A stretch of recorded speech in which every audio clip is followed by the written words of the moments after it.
এইবার মেরিল প্রথম আলোর অনুষ্ঠানে জমকালো পারফর্ম করে শাকিব খান যোগ দিলেন কলকাতায় তার তাণ্ডব সিনেমার শুটিংয়ে। সেখানে শাকিব খানের সাথে দেখা করতে যায় কলকাতার নামি দামি সব তারকার এক ঝাঁক তারকারা। শ্রাবন্তী এবং শুভশ্রীকেও দেখা গেছে শাকিব খানের সাথে।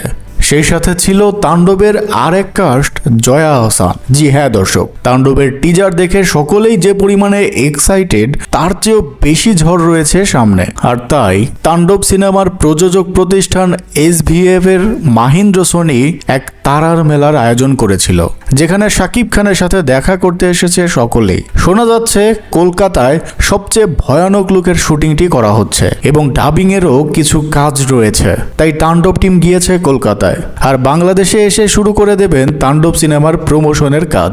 তবে এইবার আসতে যাচ্ছে শাকিব খানের ভয়ানক লুকের পোস্টার। তো দর্শক, আপনাদের কি মনে হয়, এই ভয়ানক লুকটি কি শাকিব খানের সেরা লুক হবে? অবশ্যই কমেন্টে জানাবেন। আর এই রকমই আপডেট নিউজ পেতে সাবস্ক্রাইব করুন স্টার কাহিনী।